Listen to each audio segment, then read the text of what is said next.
Welcome to the Dork Forest. Jackie and her pals will never bore us. Shameless confessions about our obsession will make us laugh and smile. So let's explore the Dork Forest and dork out for a while. Hi, Jackie Kashian here. You're listening to The Dork Forest. You know the websites, dorkforest.com, thedorkforest.com if you like a determiner. JackieKashian.com has everything. Both of my podcasts, all of the stand-up stuff, the new album, links to YouTube, Instagram, TikTok, all the things. But so, I think, does dorkforest.com, where you can look at old videos of different shows. Anyway, if you want to support the show, tell people about the show, review it on iTunes, thumbs it up on Pandora or Spotify, wherever you listen to podcasts. I appreciate that. You can donate. You can donate monthly. PayPal lets you do that. You can also do my Venmo if you like. It's at Jackie Kashian, absolutely everywhere. And my email address is jackie@jackiekashian.com, and that's what the PayPal is. The PayPal link is on jackiekashian.com and dorkforest.com. And go to any of them.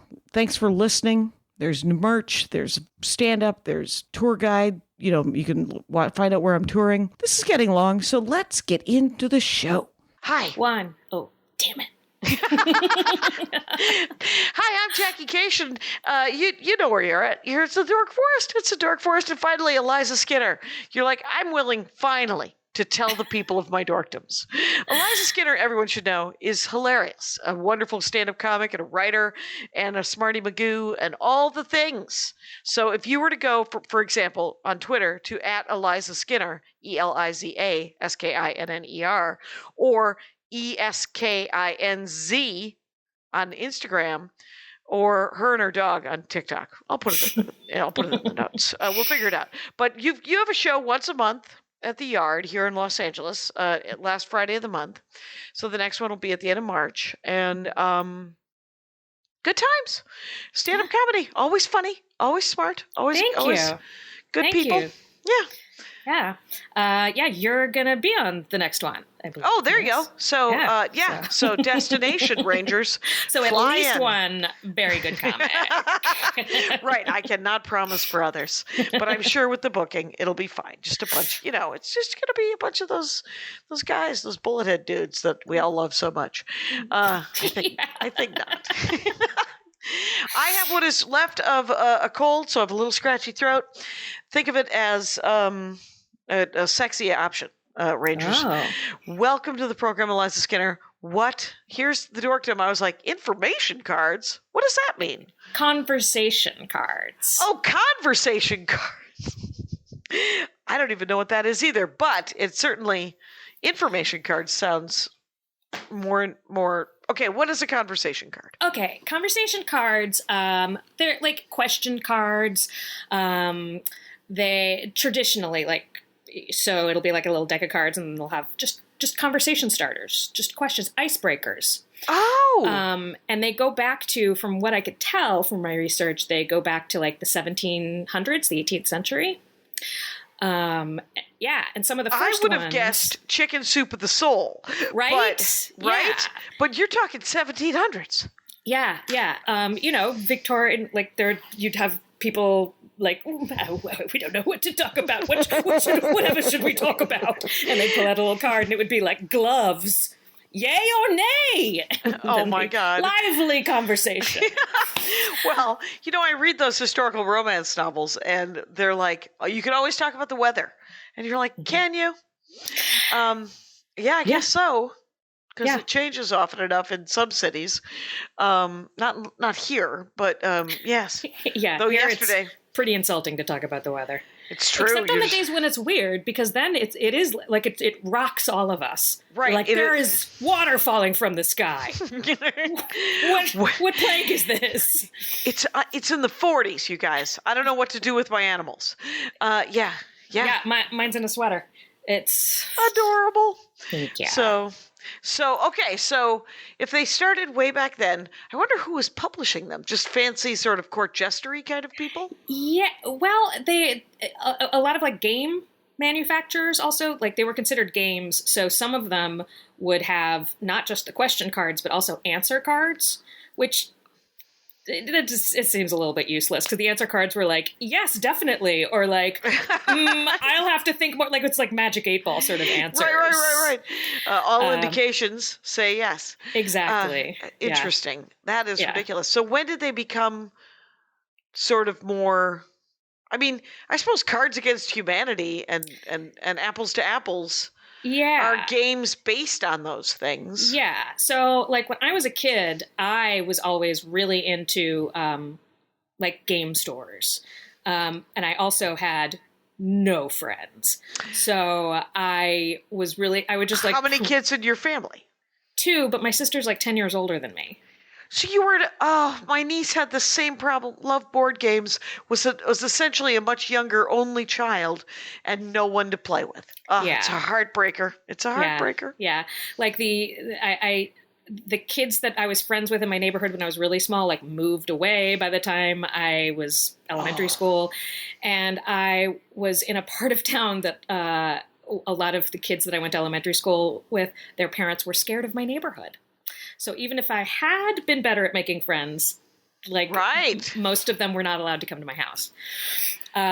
Interesting. So, you know that I know a lot of guys who didn't have anyone to play D&D with when they were in middle school, and so essentially swallowed the books. Yeah, that was me with the Marvel role-playing game. I would just like, I would make characters after character after character, and they were all... I wish I still had the sheets. I lost them on the move, but they were all like secretary by day, because they were all like 22 business ladies, secretary by day, in a band by right after work, and then by night they were superheroes. Wow, no sleeping there. This is something that could only be really done by a woman in her 20s. Also, this I do remember. My favorite, my villain that I made was this guy, William Wealthy. And his dastardly plan was to steal all the world's most expensive items and then sell them back at twice their value. And the best part about William Wealthy, besides the fact that he lived in Cash Mansion, is that his henchwomen... Where is this cartoon? Where is this? Yeah. His henchwomen were hookers by day, which is not a good shift, I think. That's a for being a sex worker. Yeah, that's a Tuesday lunch. Right? That's not good. That's entry level, I would think. But yeah, so they were they're sex workers by day. They were boas. Their hobbies were swearing and chewing gum. How old are you? You're writing these. Oh gosh, I was probably like 9, 10. Yeah. Oh, this didn't last until junior high? No, I mean, no, probably not. Like I went real hard when I first got into the game because I played it at summer camp where like there were kids around. Yeah. So you learned how to play it in a controlled real area. Yeah. And then you had no one to play with, so you're like, I will be writing 1,000 characters. Yes. I love it. Yeah. Then I got into actually reading the comic books more, probably. It was the evolution in that direction. Which is too bad, because that will stomp a creative. This was a rich vein that should never have been shown borders. Yeah. Because you would have taken it. This would have. It would have been a real band, eventually. Yeah, it would have been amazing. Oh my God. But yeah, so I would I liked going to game stores, and honestly, the Dungeons and Dragons stuff seemed too scary for me. It's too big. You need a native Sherpa, and it's been vilified so weirdly. Like in episodes of Bones, and oh yeah, and in the 80s it was like in the 80s satanic. They were like it was satanic. It was like the devil. But in the 90s and beyond, it's just been like there was LARPers in which isn't Dungeons and Dragons at all. Oh yeah, but there were LARPers in Hawkeye, the new season of Hawkeye, and they were great. Quite honestly, they were not vilified. They were actually celebrated, and that's good. And they were boffer LARPers, which are several episodes of LARPing have been done with the Dork Forest, and I've been in several myself, so I don't want to. Sure, I played. Andy and I went as Bert and Ernie. I was Bert. So was this a Dungeons and Dragons situation with Bert? It was not. LARPing is, of course, different from D&D in several ways. One, live action role play. It's a costume party with game mechanics, is what I think of it as. Where you dress up as a thing. I'm from Virginia, so my point of reference for it, unfortunately, is generally battle reenactments. Right. The war reenactment guys who I used to love so much until I met them for reals. And I was like, no. Stop eating off a tin plate. You're not playing the game right now. You want to talk about dork? Yeah.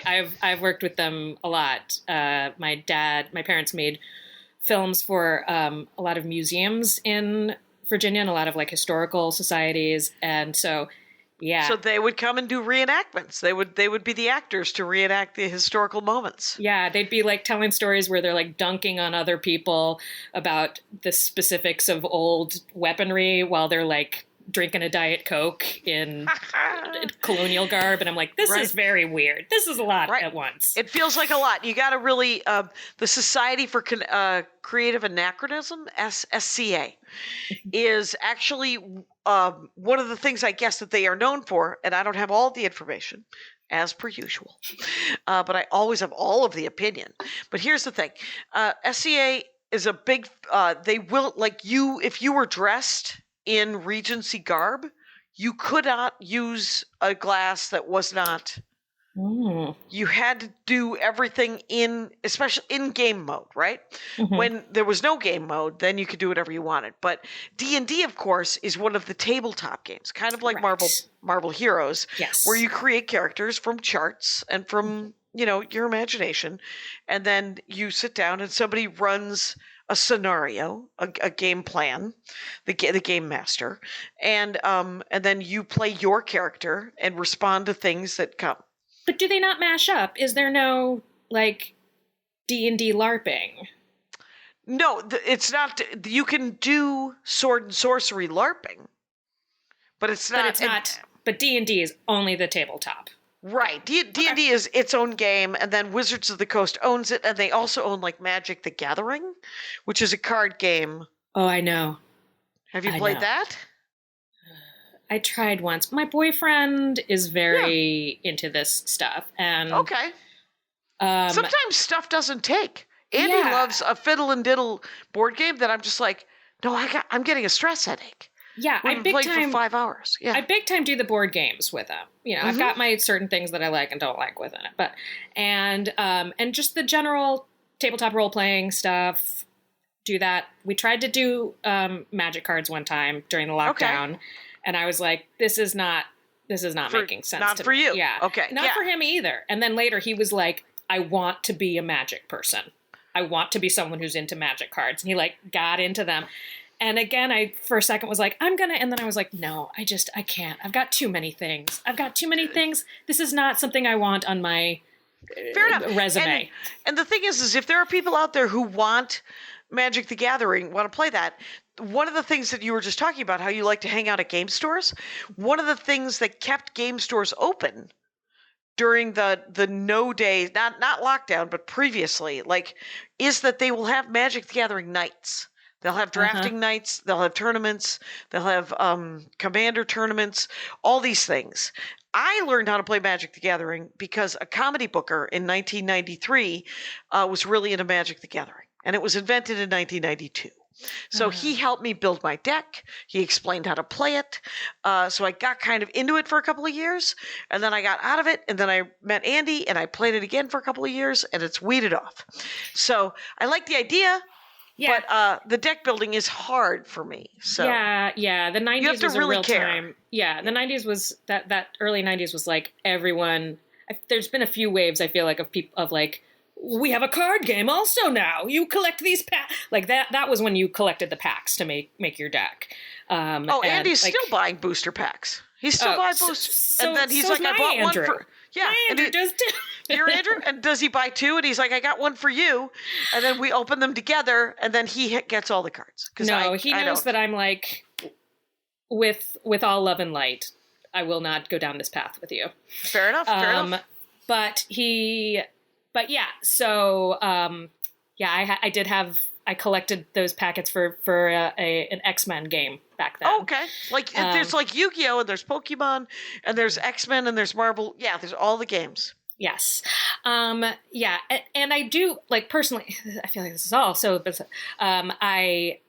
I love a deck building game. I do not like having to build my deck to play a game. I feel like that is, especially because when you have like people paying different amounts for stuff and like pulling stuff from packets, then it becomes this like this like false scarcity thing that is Beanie Babies and NFTs. And like, why do we need that? And well, it can create sort of a, you know, I can afford to hire a thing for prom and you can't, that's why a lot of the tournaments have rules, and the rules are they're drafting tournaments where everyone gets the same number of brand new packs and you build your deck from that.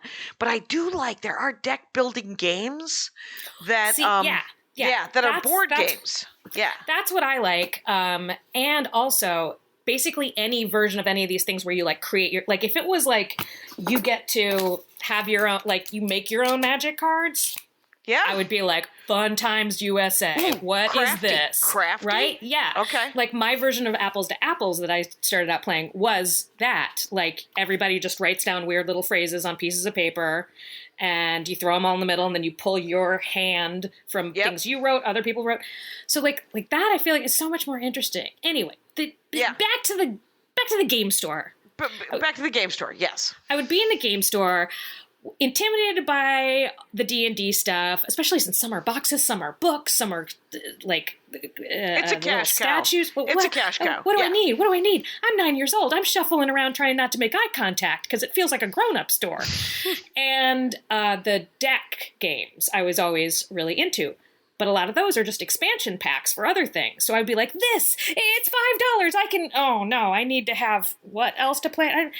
So I was always just really drawn to like little card things. So I got really into trivia games first. Okay.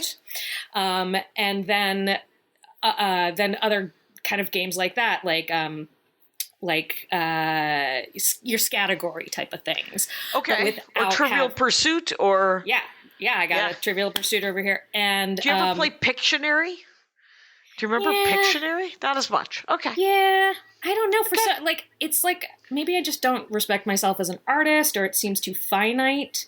I think if Pictionary, instead of being like make them say pig, draw a pig, if it was like make them feel strange, you know, or like make them want to leave the room, then I'd be like, there was like a year and a half, 2 years when there was a lot of Pictionary in my life for some reason, but I think those years were 1985 to 1987.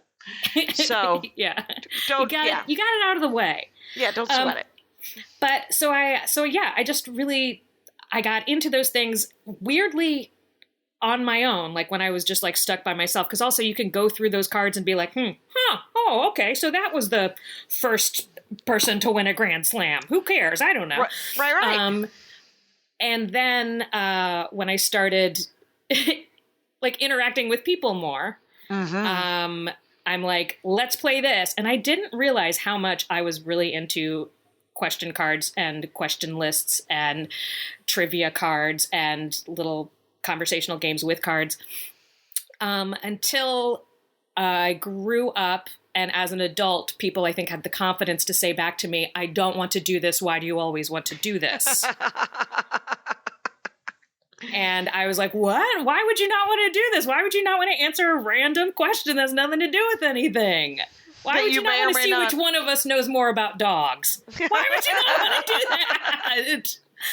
that? And then during the lockdown, I went and stayed with Andrew, my boyfriend who likes games. And he was like, hey, let's play this game. You set up these crystal towers, and then you try to figure out which alien species you can build to defeat the other. And I'm like, or we play these cards? where you try to come up with a list of words that explains terror to you, what it means to you.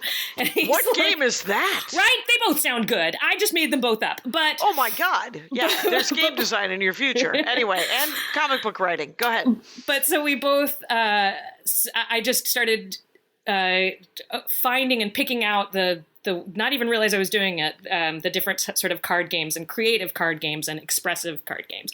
And he was the one who was like, you're really into question cards. And I was like, what are you talking about? He was like, you like it a lot. And I know this is an audio medium. Oh, it'll be on YouTube. People can check it out. So he's like, we're at around minute 1950, you guys. So if you want to go to the video, so by the way, proof that I like board games. Dune. That's the original Dune, the board game. Nice. We got Splendor. We got Dominion. We got Horrified. We got Azul.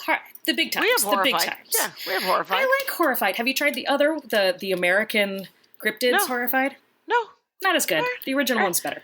Right. Okay. So, but here is like all the little, I got so many card games. What are you? Crash. What am Crash. I? Oh, there's even more. There's even more. Oh no. Every awkward date. This is the answer to every awkward date Eliza has had to have. Just like. I'm so glad you found Andrew. Let me just say that. Yeah, me too.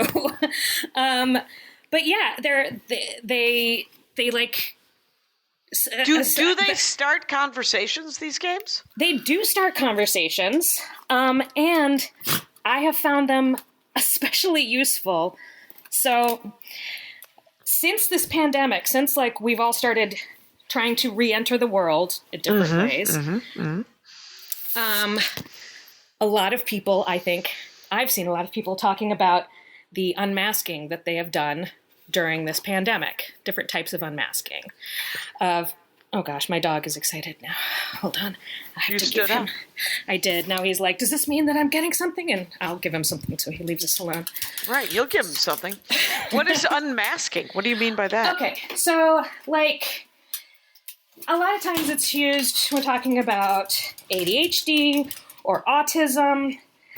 Basically, we all were like following all of these societal rules, right? These like unspoken societal rules. And some people just get them innately and some people don't to different degrees. But you know, like how to act and like, I'm supposed to ask you how you are and you're not supposed to say really, but you're just supposed to say I'm fine. Stuff like that. Okay. And then when we all get stuck home alone, for 2 years, we forget how to do all that because we don't have to. And it all starts getting soft, and people have, I think, a lot of people have discovered things that they don't want to do anymore, and ways that they feel more comfortable living. Like one of my two little examples are basically, it used to be you would sing in the shower. Okay. You would never sing at the office or the yard. Yeah. Yeah, but then when you're working from home, when you're singing in the shower, you're right next to your office. And then after a few days, you're kind of singing in the office. And then after that, you don't have pants on while you do your office Zooms. Do you know what I mean? Yeah. And everyone's wearing sweatpants now forever. Yeah. And they're even selling sweatpants that look like pants. Yeah, but they're weird sweatpants, too. We're getting weird and specific. I think a lot of people are also having problems with socializing. We used to have all those discussions about like, oh, are you an extrovert or an introvert? Well, an introvert is tired after they hang out with people, and an extrovert is excited. I think that was a group of people who could recognize, oh, this makes me tired. Yeah. I think a lot of people, I would say pretty much, not everybody, because there are still some people who are like, oh, I love seeing people. I think so many people have realized how much energy socializing takes. It's like at the end of the summer when you would pick up your backpack from the year before and be like, oh my God, I used to carry this every day. This is so heavy. How did I never notice how heavy this bag is? Right. That's people coming home from socializing now. Okay. So I have found these question cards. Huge help. Huge help. Even if you don't need them, they're just like, you've already had this. If you have conversations a lot, you've had the same conversation over and over again. Okay. And if you don't know how to start it. Either way, just get it like a random card. Just grab one. Would you rather give your past self advice or ask your future self a question? Oh my God. I just, I don't want to see this. This one's too heavy? This is where I go into philosophy mode where I'm just like future tripping or living in the past. I don't want to do either of those. How do I live in the present, my friend? That's How do I cool. live right now? Yeah. See, that's the thing. It's not like you have to have a right answer. It just pushes you in some direction or another. You know? All right. What do you consider the breakfast of champions? Oh, yeah. A couple eggs, toast. Yeah, bacon. That's your standard? That's the best case scenario. That's a standard, and then you can expand on that. But though I do like a congee sometimes. I was about to say, have you tried a savory oatmeal? Mm-hmm. I have. I love that. A Vietnamese grain soup or something, is quite delicious. And then you put like maybe some seaweed or some salmon skin on top, and you're living your best life right there. Yeah. What about you? What's your? I mean, my go-to is probably like an egg sandwich, but I do love a savory oatmeal, like some cheesy oats with like a runny egg on top of that. Oh, come on!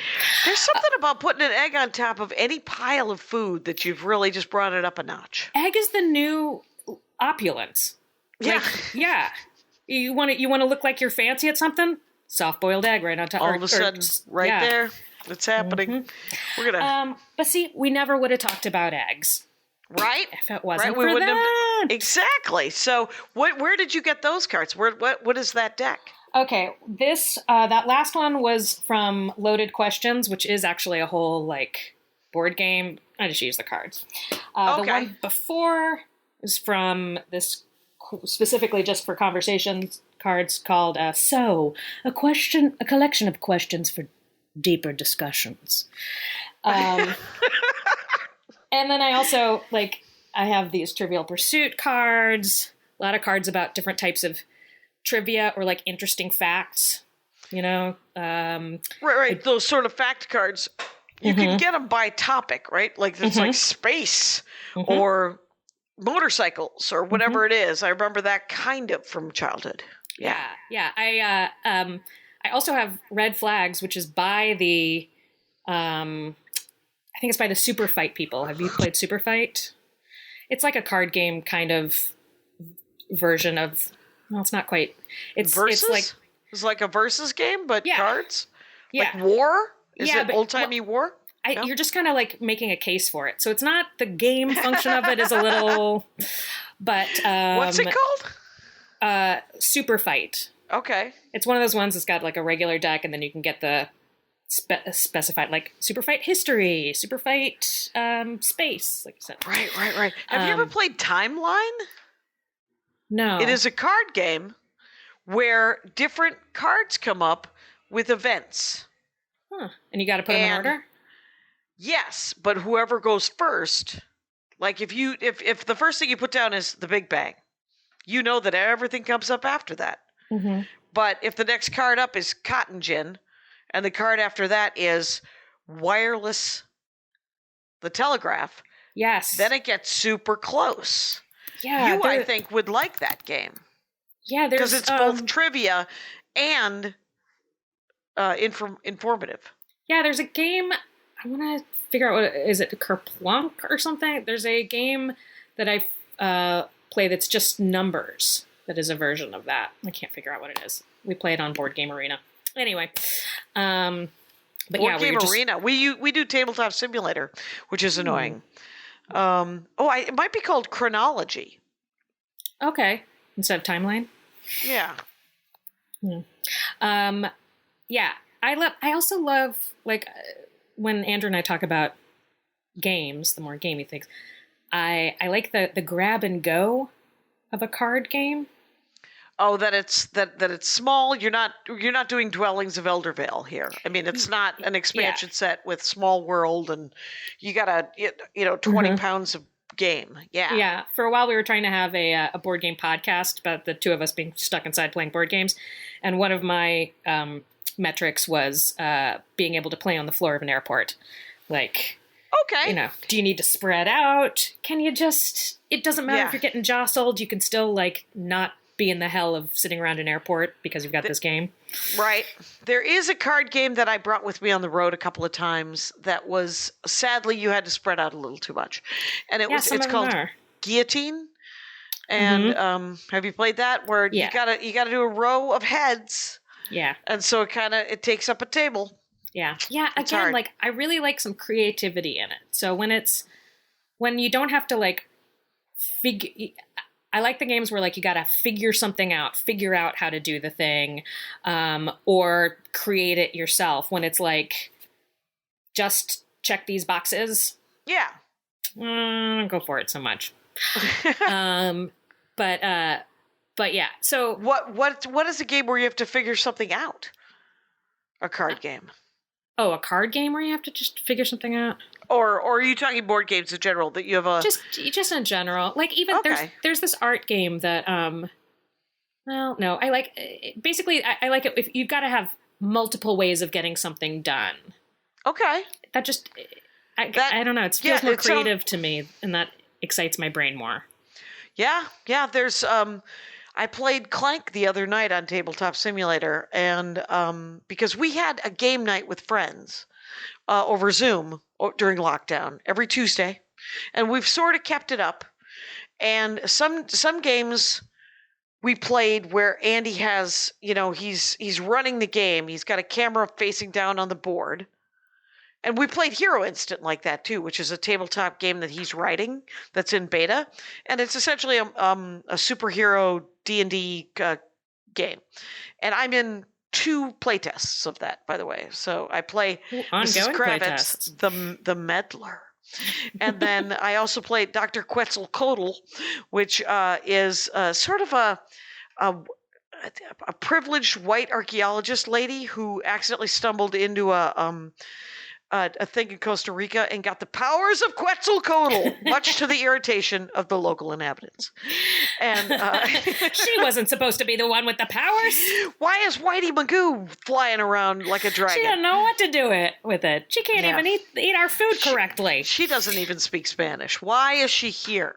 Yeah. Anyway, well, I'm an archaeologist. I've play tested my Andrews tabletop role-playing game, which is about a post-apocalyptic Wild West, and I generally play Slick Pete, who is a trader who, they all have mutations. His mutations have just created an even more handsome bone structure and abs, so he can manipulate people with this charm and good looks that most of these mutants don't have.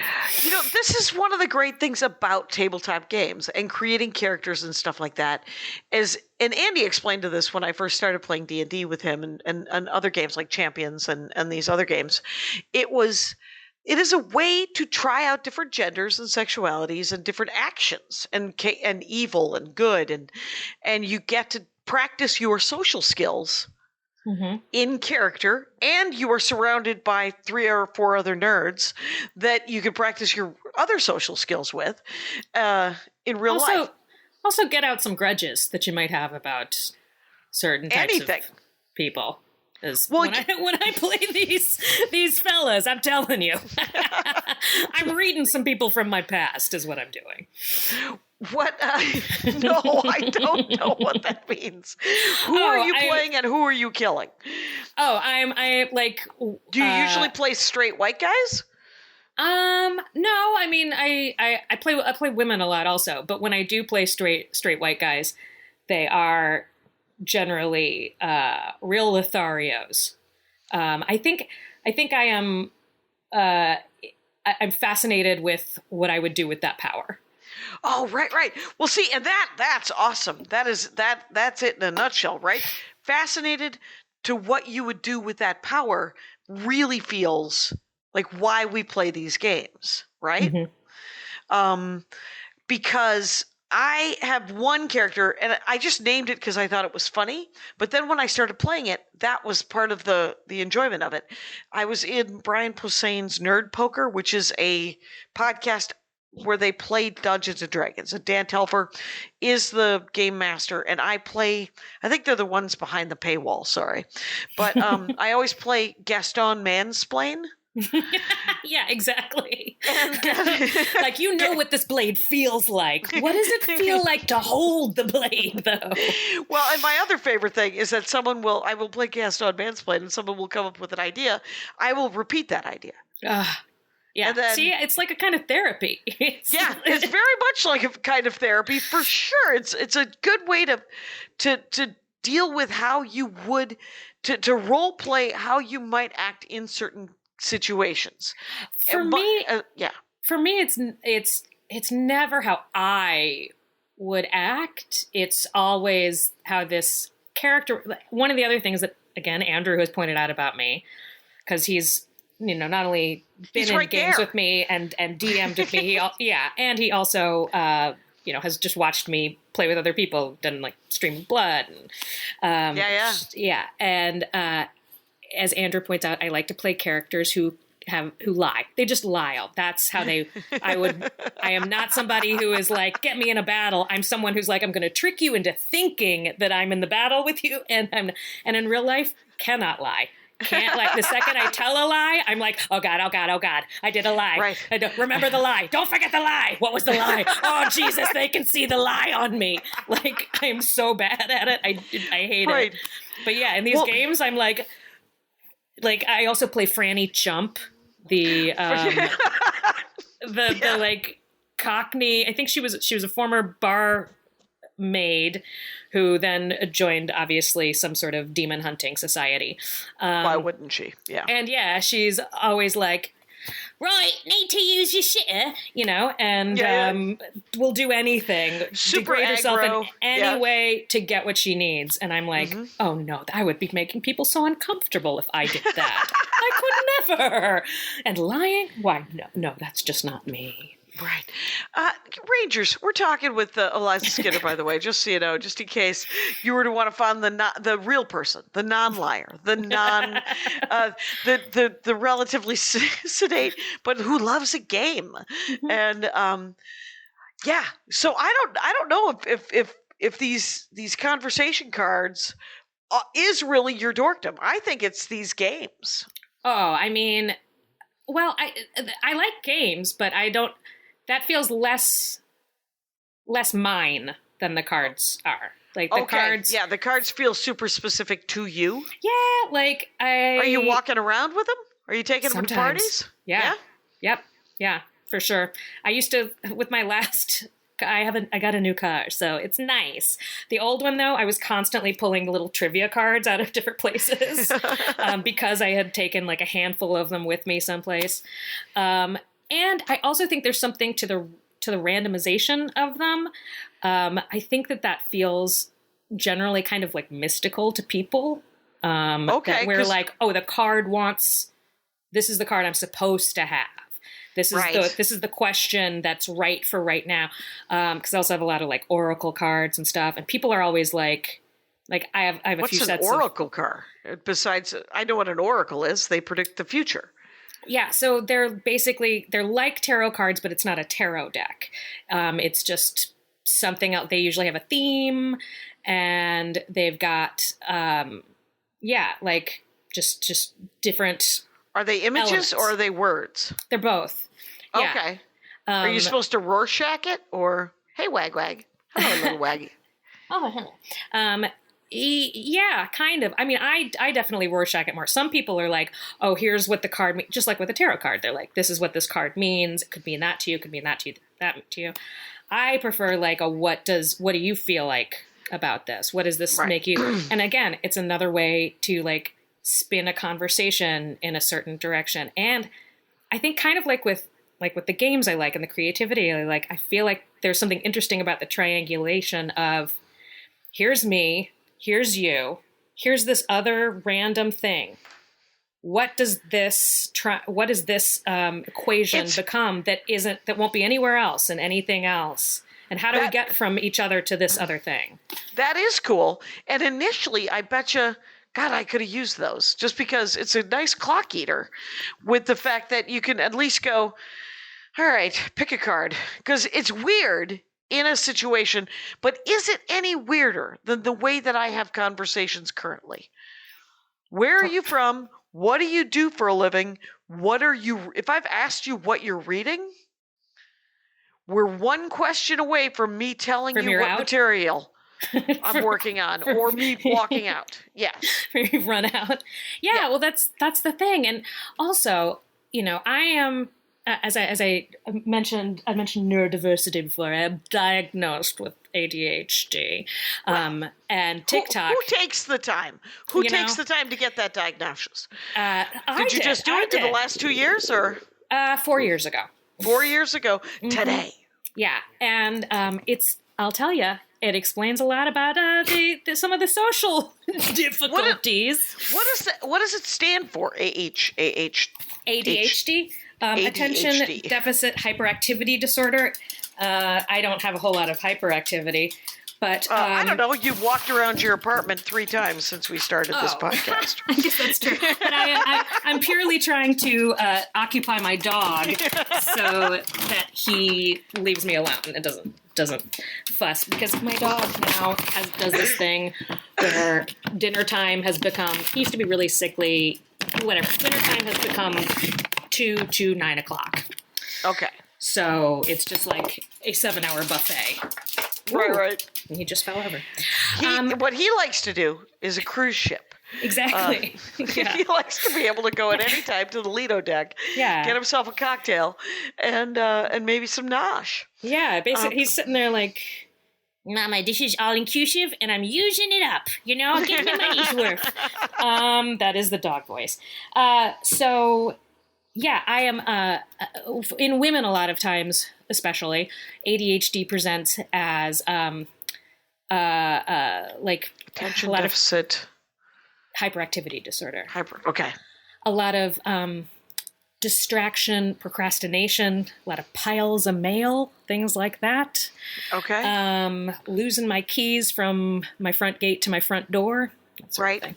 So it can manifest in many different ways, but but it's an attention. And yeah, you can get distracted. I just always thought that I was, I always called it just being twitchy, that I don't have any social skills and I don't know how to talk to you. I used to drink a lot. Mm-hmm. And so when I drank a lot, I'd be like, it won't matter in about 3 minutes. If I have conversation or not, because I'm about to do 4 shots in a row, and then nurse a beer, and whatever. I mean, I remember the first Hollywood party I went to, and it wasn't even, but it was like a work party in Hollywood, and it was 1997. Like so it was a networking party, and I could not have been worse at it. I literally. I said, so what do you do? And this woman was like, well, I'm an agent. And I was like, okay, I'm a comic. And then I was like, where are you from? And then I tried books. And then by the 4th question, all the shots had gone straight to my head. And so I said to her, you have a choice at this point. You have to take over the conversation or I start telling you material. And she's like, material, let's hear it. I have 2 similar, like first time I came to Hollywood, I did a sketch show with my friends and they were like, you have to talk to industry afterwards. We know you don't want to, you have to, we're dragging you. And they did. One of them came and dragged me from backstage, was like, no putting away props. You come outside, you talk to industry. And I was like, hey, so who likes cats? Who likes dogs?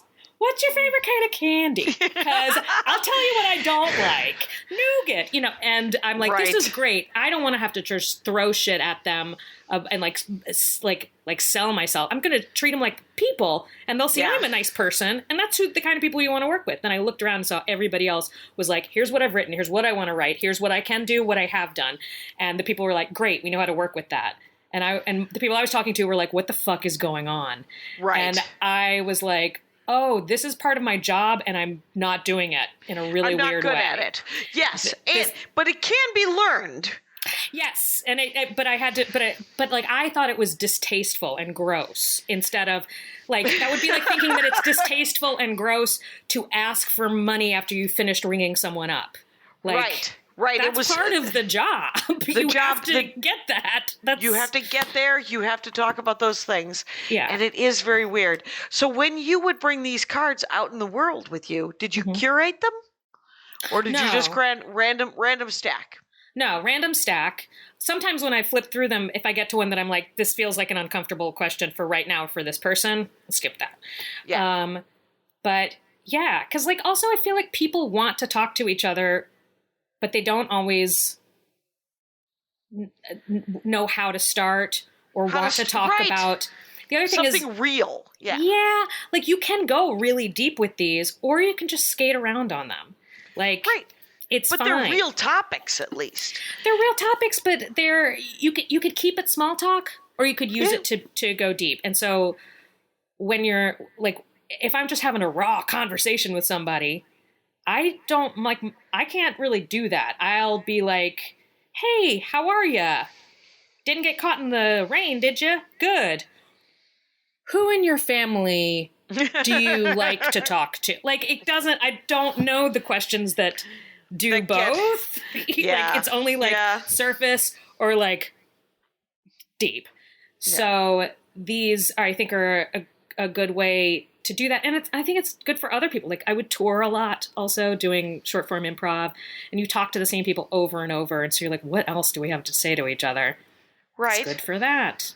But you said something. Oh, the drinking. So with neurodivergent stuff and masking, like a lot of what our masking is being told that we're doing things wrong socially. Like you're talking too much, you're interrupting. For me, for ADHD, it would be talking too much, interrupting, making it about yourself. Because very often that's our way of connecting. Like, oh, that happened to you? Something like that happened to me. Here it is. And to a lot of neurotypical people, that's really rude. And so we end up with a lot of lists. And neurodivergent is ADHD, autism, ASD, and there's some other ones, BPD. Okay. There's some other ones that fall in there.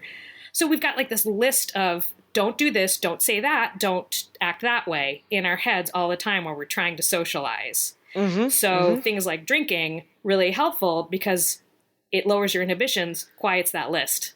Yeah. It's like helping you unmask and just be like, ugh, okay, here's who I am really.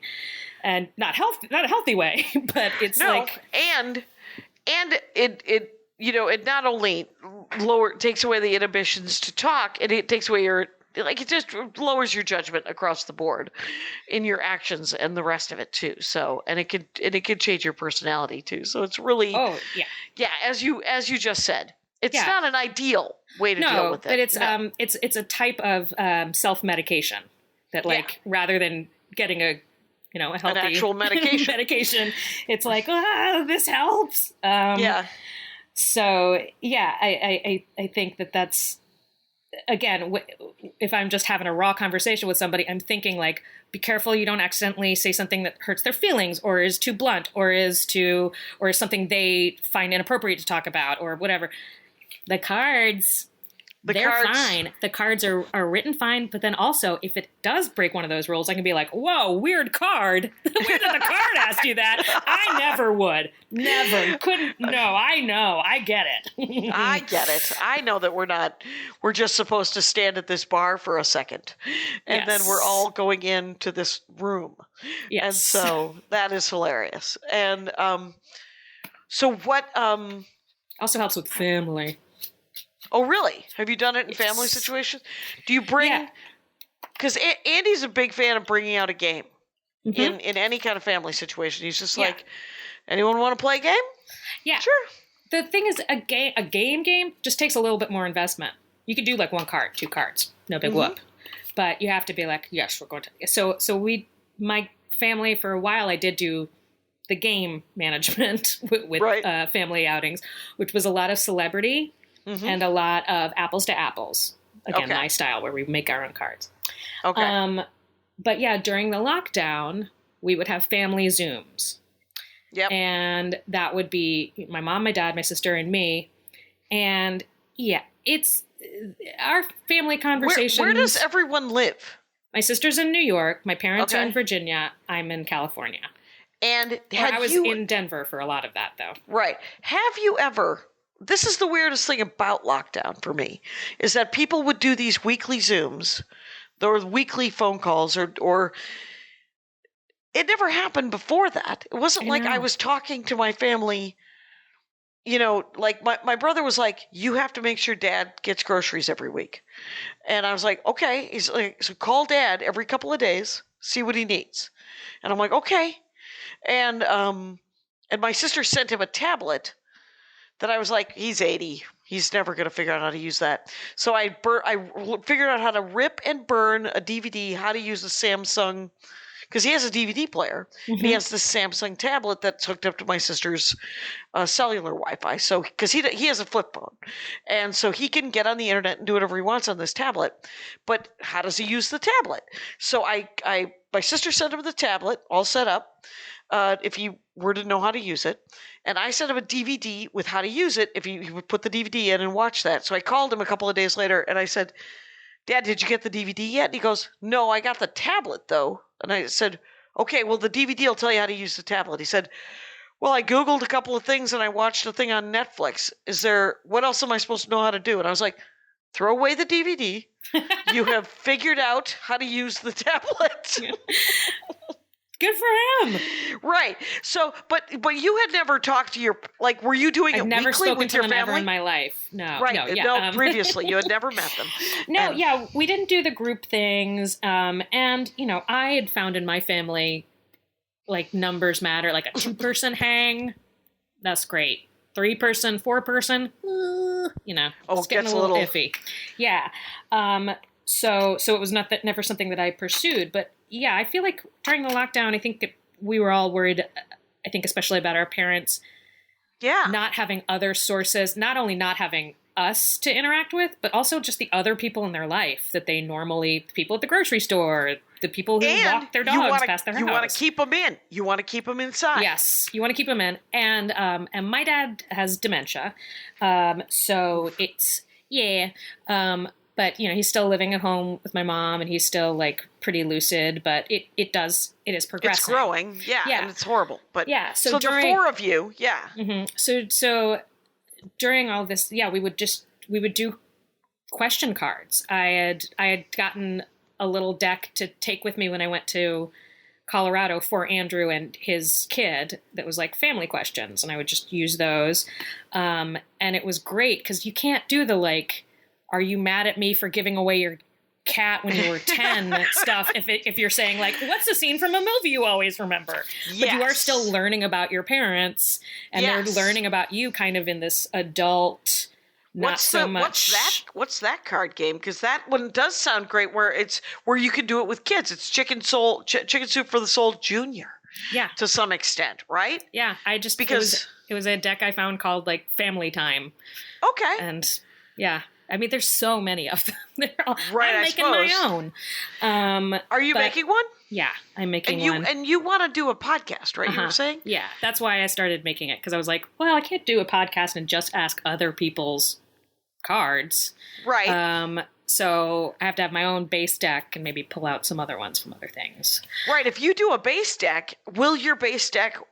What are your favorite versions of them? Are they the ones that get super deep or can go either way? Or are they the ones that are super light, nobody's threatened, and could go deep if it went there? Because the second one sounds better to me. Yeah, it's a little bit more the second one. My favorite ones are ones that let me try to figure out how you see the world. I find the way other people see the world and feel about things fascinating. I think that a lot of times now, especially online, there's this weird push where if people don't agree with us, it's seen as an attack. Like if I say, I had people literally tell me to kill myself after I wrote an article about not liking pizza. I wrote like a funny essay about how like I'm not into pizza, and I think it's weird people are so into pizza. People not only responded on that, they sought me out on all of my social media. One girl started commenting on all of my old Instagram posts, including things like, I hope you never reproduce. I hope your bloodline stops with you, you pizza hater. And then she saw Adam Conover had commented on one of them, and she commented on him and was like, oh my God, Adam Conover, I love you, I'm such a fan. And I commented on her, I was like, you can't do this. This has gotten too crazy.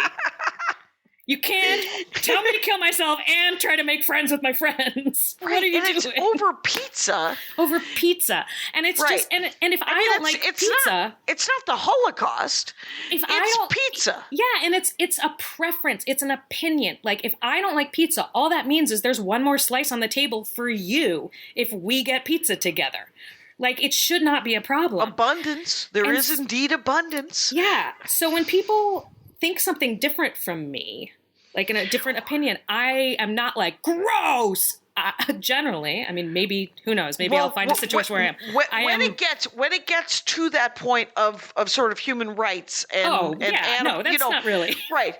Yeah, but if it's just like somebody, who was it who posted that thing about she was like, Ted Lasso's fine. I've never seen it. Oh yeah. It was a comment Megan Keister. Yeah. That was Megan Keister, right? And people lost their tiny lizard minds about it, and you're just like, no, you still get to live. Yeah, I posted a list of I posted a thread of rom-com tropes that I'm like, I'm ready to see these retired. I wasn't like, these have hurt people, this is bad, they never should have existed. I was just like, these are played out. And I got roasted. I got dragged. It was more like people were trying to make me the quote unquote main character, referring to me as, I'm like, why do you care what I don't like in rom-coms? Also, you're all kids. Anyway, my actual point was when someone has a thought different from mine, obviously not talking about any kind of prejudice or bigotry issues. Or anything. Right. Yes. I am generally fascinated, like, how did you come to that conclusion? That is so interesting to me. What is it that you like or don't like about this? What do you think about terry cloth? Me? What do I think about terry cloth? You know what? I like it. I think it's warm, and I tried to get rid of it for a while. I started going with those towels, the like, I feel like the Turkish towels, are they? No, because that's the ones that are not terry cloth. Yeah, the ones that aren't terry cloth. Yeah. That are just cotton. And there were articles that were like, they're better. They're so much better. They dry you. Superior. And I was like, I want superior dryness. Who doesn't? So I tried it, and I found that they're good for summer, but because they're light. But I like a snuggly terry cloth. Terry cloth used for anything besides towels, I'm like, this feels crafty in a way I don't like. I think I had a terry cloth bathrobe that I didn't like one time, and I didn't like it because it got staticky. Oh, interesting. So sometimes I don't enjoy static. I prefer a terry cloth bathrobe to that like microfiber kind of fuzz because that just keeps you wet. You're just feeling the wet against you. Right. Also, an important note with terry cloth: can't use fabric softener. If I can impart one bit of wisdom to the world, do not use fabric softener with terry cloth, because terry cloth is little loops, and fabric softener is pretty much lotion for your clothes. So, and those little loops are what dry you. And the fabric softener fills in the loop. Okay. So it doesn't have all that surface area anymore to soak up the wet. The wet, yeah. It's just like greased up and. So it's going to end up like those bathrobes where you can just feel yourself being wet inside. Yeah. So you will ruin your terry cloth with fabric softener. Yes. See, we just learned something about each other right there with that weird. Because I was going to ask you what some of your favorite questions are. We're getting close to an hour, by the way. Just so you know, hilariously, I asked you for 2 dorkdoms just because I was like, conversation cards. Little did I know that the term conversation cards would last an hour. Because we would be having conversations. I mean, I feel like there's a tip-off in the term. There really is. What are some of my favorite ones? So things like, here, let me find my little list. I like things like, I'm not looking at the list. Like, what is the key to making to making an impressive, to looking impressive? What's the key, Jackie Cation, to looking impressive? In any given situation? Yeah. To looking impressive. Yeah, if you're like, I got to look impressive, what does that mean? What do you have to do? Yeah, I think the things that come to mind are wear red and make sure everything fits, isn't too tight, but isn't too loose, and everything is make sure everything's clean. Because I'm not always super tidy, so I am. Me too. I what was it? Jennifer McLean used to do this bit about. She was like, if you're skinny, you can drop food on yourself, and people are like, "Oh, did someone fat throw that at you?" But if you're heavy at all, people are like, "Oh, just couldn't eat it fast enough. Just had to roll around in it, huh?" And it definitely makes it worse. I don't like I've been skinny, and right. No, I'm not saying any of that's true. I don't feel like I've worn the spills that I have worn particularly well. But yes, definitely. Yeah, the fitting well is so important, and it's so fucking loaded. Like, we should all be able to wear clothes that fit well, and we have no judgment about what they are, about what size it says they are, about like where we got it. I mean, fast fashion, that's bad. But still, like, tailoring is so important. I like, everybody has not everybody, I gotta stop saying that. There are dry cleaners all over the place. Yeah. Most of them have little tailors in there. Right. Someone with a sewing machine. Let something out. Like, it makes such a difference. And not only does it do what you were saying, like make you look impressive, should you need to, but it makes you feel confident. So, like, you don't even have to think about what it is you look like. You can think about what you're there to do. Right. It's that whole thing where if you look at yourself before you leave the house, and I almost never do, just because I can't face it, I will feel more confident going out of the house if I have not looked at myself. Wow. Right. And then I'll get there and I'll glance in the mirror and I'm like, oh yeah, you didn't wear any makeup. You have no lipstick on. You're going to go do stand-up. All I know is there's a hard, fast rule of my generation of stand-up comic: no shorts. Yes. Don't wear shorts on stage. But I could wear a skirt, but another hard, fast rule is try not to look too girly. Yeah, try not to look. I mean, my stand-up thing with how I look on stage, I put so much thought into it. Like, I realized for a while when I moved to Hollywood, not just LA, Hollywood. I was like, look good. Wear your dresses on the stage, even if they feel weird on your body. Like, try to be castable and hostable. Yeah. And I found that I felt audiences hated me. The women, I felt like, were way more arms crossed, less like she's my friend. The men would literally try to holler at me during my set. Yes. It's a specific type of heckle where it's just like, they think they can talk to me. Nice rack. Well, it's not even that. It's like they think they can talk to me the way they would at a bar. Yeah. And I'm like, I'm not going to answer back now. And also, so if they came up to me at a bar and they were like, what's that shirt about? And I was like, I answered with like, I'm talking right now, not you. Let's do everybody else in here a favor and you stop talking. They would be like, what a bitch. And they'd kind of be right. But that's my job when I'm on stage. Yeah. So some drunk guy hollers something like that at me, and I give that back to him, and they're like, fuck you, bitch. And it escalates real fast. So almost instantaneously, yeah. So I started I've always liked overalls, but I started wearing like big overalls, sweaters over sweaters, scarves over scarves. And I would get on stage and people like instantly would be like, we love you. You're our best friend. Welcome. We are welcoming any idea from you. We feel trust. And I was like, great. Well, okay. I'm going to lean on this crutch for a while. All those layers reminded me that I had a music teacher in 3rd grade who used to dress, and I remember thinking she used to wear like layers of gauze.